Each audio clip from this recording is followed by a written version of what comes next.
Assalamualaikum warahmatullahi wabarakatuh. Izin masuk, izin memperkenalkan diri. Nama saya Daud Gunawan dengan NIM 2350191121 dari kelas D. Pada video kali ini, saya akan membahas tentang isolasi dan identifikasi senyawa flavonoid dari daun alpukat Persea americana Miel. Seperti yang kita tahu, Indonesia memiliki keanekaragaman hayati yang sangat tinggi. Salah satu tanaman yang sering dimanfaatkan adalah alpukat. Namun selama ini yang digunakan hanyalah buahnya saja, sedangkan daunnya sering dianggap sebagai limbah. Padahal daun alpukat mengandung senyawa metabolit sekunder, terutama flavonoid yang memiliki banyak aktivitas farmakologis seperti antioksidan, antiinflamasi, hingga diabetes. Yang selanjutnya ada tujuan dan latar belakang. Penelitian ini bertujuan untuk yang pertama mengetahui proses isolasi flavonoid dari daun alpukat, dan yang kedua menentukan kemurnian isolat, dan yang ketiga mengidentifikasi struktur kimianya. Hal ini penting karena efektivitas suatu bahan alam sangat bergantung pada struktur senyawa aktifnya. Dengan isolasi senyawa murni, kita bisa mengembangkan obat yang lebih terstandar. Yang selanjutnya ada tinjauan flavonoid.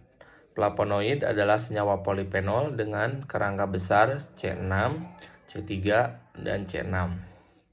Pada daun alpukat, flavonoid berperan sebagai yang pertama antioksidan menangkal radikal bebas, dan yang kedua sebagai antiinflamasi dan analgesik untuk menghambat enzim COX dan LOX, dan yang ketiga antidiabetes untuk menurunkan kadar gula darah, dan yang terakhir hipotensif dan diuretik untuk menurunkan tekanan darah. Gugus hidroksil OH pada flavonoid sangat penting karena mampu mendonorkan hidrogen untuk menstabilkan radikal bebas. Dan yang selanjutnya metode isolasi. Yang pertama ada ekstraksi atau maserasi. Proses dimulai dari pengeringan daun alpukat, lalu dilakukan maserasi menggunakan etanol 70% selama 3 kali 24 jam. Metode ini dipilih karena flavonoid bersifat termolabil sehingga tidak tahan panas. Dan yang kedua ada fraksinasi cair-cair. Ekstrak kemudian dipisahkan berdasarkan kepolaran. Yang pertama N-heksan, senyawa nonpolar. Yang kedua etil asetat, semipolar. Yang ketiga air, semipolar. Flavonoid umumnya terdapat pada fraksi etil asetat. Dan yang selanjutnya pemurnian menggunakan kromatografi kolom. Fraksi etil asetat dimurnikan menggunakan kromatografi kolom dengan silika gel. Hasilnya dikumpulkan dan diuji dengan KLT hingga diperoleh isolat murni, yaitu EVA6. Dan yang selanjutnya ada uji kemurnian. Kemurnian diuji dengan KLT 2 dimensi dan juga 3 sistem pelarut berbeda. Jika hanya muncul satu noda, berarti isolat sudah murni. Dan yang selanjutnya identifikasi senyawa.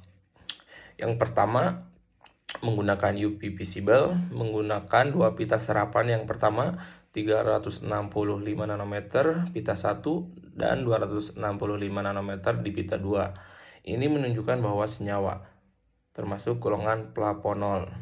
Dan yang selanjutnya ada FTIR, menunjukkan gugus fungsi penting. OH sifat antioksidan, C rangkap O karbonil flavonoid, C rangkap C aromatik, cincin benzena, CO kemungkinan gugus eter. Dan yang selanjutnya hubungan struktur dan aktivitas. Struktur flavonol dengan banyak gugus hidroksil sangat berperan dalam aktivitas biologis, terutama sebagai antioksidan. Semakin banyak gugus OH, maka kemampuan menangkal radikal bebas semakin tinggi. Dan yang terakhir ada kesimpulan. Dari penelitian di atas dapat disimpulkan bahwa flavonoid daun alpukat berhasil diisolasi dengan metode maserasi, fraksinasi, dan kromatografi. Isolat FA6 terbukti murni. Senyawa yang diperoleh termasuk golongan flavonol. Penelitian ini menunjukkan bahwa daun alpukat memiliki potensi besar sebagai bahan obat alami. Kedepannya diperlukan penelitian lanjutan seperti uji in vivo untuk memastikan efektivitasnya secara klinis. Baik, sekian yang bisa saya sampaikan. Mohon maaf bila ada kekurangan. Sekian saya ucapkan terima kasih. Wassalamualaikum warahmatullahi wabarakatuh.